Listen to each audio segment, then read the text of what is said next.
He hadn't been back to his mother's house in years.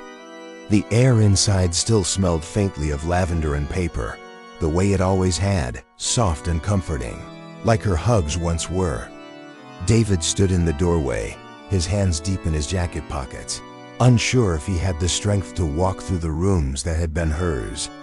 The house had been left exactly as she'd kept it, her reading glasses resting on the small wooden table beside the armchair, her Bible open on the kitchen counter, a teacup still on the shelf.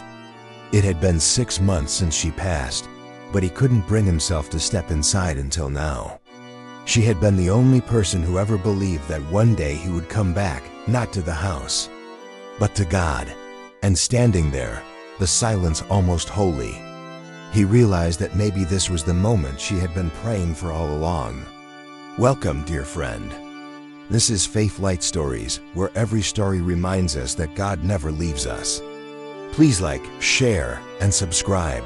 He moved slowly through the house, touching things he had once ignored.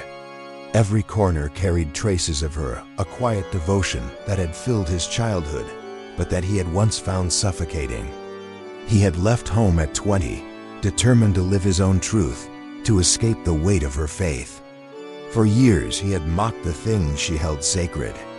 Sunday mornings had been her world, not his. He remembered her gentle voice saying, "One day you'll understand, David. God's not in the church walls. He's in the waiting." He had rolled his eyes then, slamming the door on her prayers.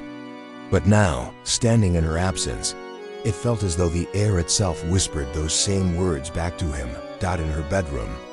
Sunlight filtered through lace curtains, illuminating the small desk where she used to write. He noticed a stack of notebooks bound together with a faded blue ribbon. He sat down, untying it carefully. On the top cover, in her familiar looping handwriting, were 3 words, "My prayers for David." His breath caught. His hands trembled as he opened the first page. Inside were lines upon lines of her handwriting years' worth of prayers, each dated, each written with unwavering faith. "Lord," one began, "please guide my son. Even when he turns away, I know you are near. Soften his heart and remind him that he is loved." He turned the pages slowly, each one a piece of her heart.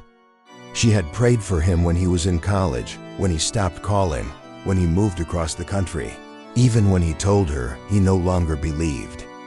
Her prayers didn't scold or accuse. They loved him through the distance. Some entries were written through her tears, smudged ink showing nights she had wept for him. Others were short, steady reminders of hope. "Lord, even silence is not the end. You are still speaking." Each word felt alive, as though she had written them not only for God, but for the day he would read them. David felt tears blur the ink on the page. He closed the journal and pressed it to his chest.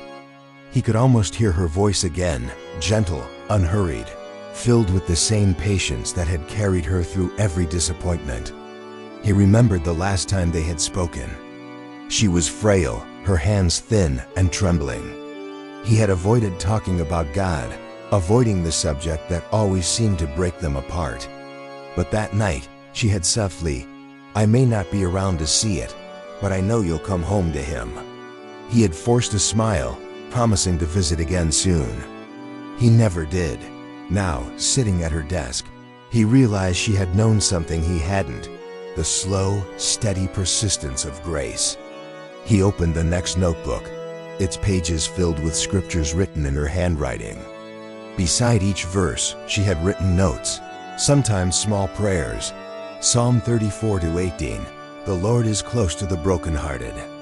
For David when he feels lost.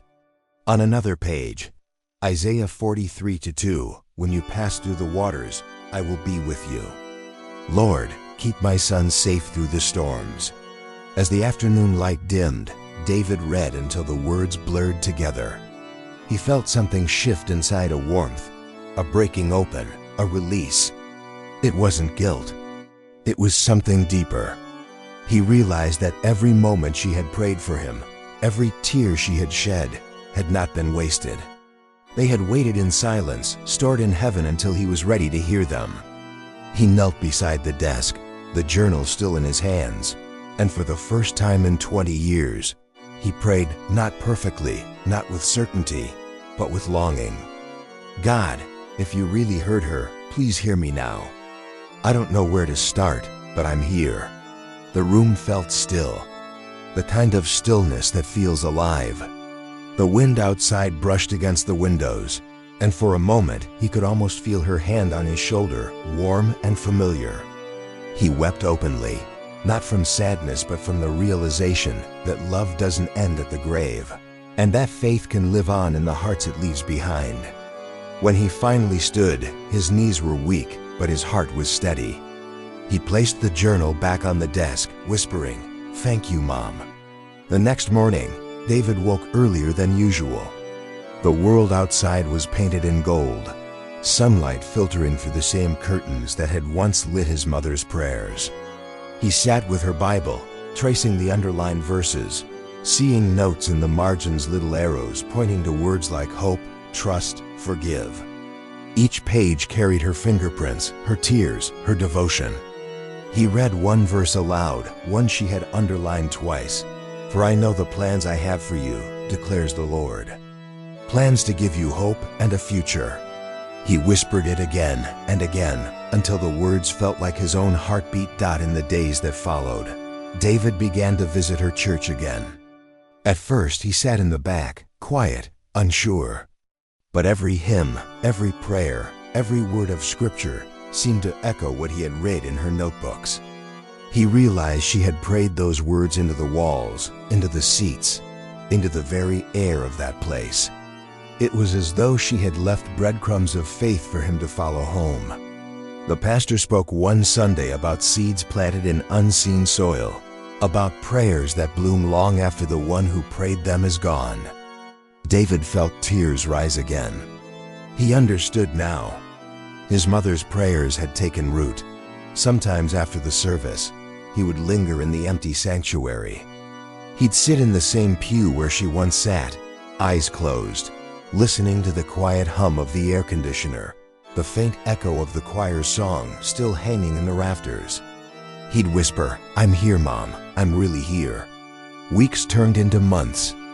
David began writing again himself. One morning, he found an empty journal on her bookshelf and decided to fill it. On the first page, he wrote, "For my mother, who never stopped believing." He began each entry with gratitude, for breath, for forgiveness, for the chance to begin again. Each word was his way of continuing her legacy, one prayer at a time. He prayed for others now, for old friends, for people who had hurt him, for the neighbors struggling with illness. Each name he wrote felt like one of her prayers reborn. Months passed, and David's faith grew quietly, like light returning after a long night. He started helping at the church, volunteering at the food pantry his mother once supported. He found joy in serving, packing food boxes, listening to strangers share their burdens, seeing the same hope he'd once lost flicker back into their eyes. People often asked him what brought him back. He would smile and say, "A prayer that never stopped being answered." One evening, he sat by the same window where his mother once prayed, holding her journal in one hand and his in the other. The setting sun poured gold across the pages. He imagined her voice whispering one last time, "See, I told you, God never lets go." He smiled through tears. The room glowed softly as dusk settled outside. And he realized that what she left behind wasn't just faith. It was a path back home. And maybe that's the truth of it all. That love writes what time can't erase. And faith keeps its promises long after we stop believing. David had once thought his mother's prayers had died with her, but now he knew they were alive in him, guiding him home one word at a time. If you've ever wondered whether your prayers matter, remember this story. They do. Every word spoken in faith becomes a thread that God weaves into someone's redemption story. Even when you don't see the outcome, heaven is still working in silence. Thank you for watching Faithlight Stories. If this story touched your heart, please like, share, and subscribe to help more people rediscover hope, love, and the quiet miracles that bring us back to God.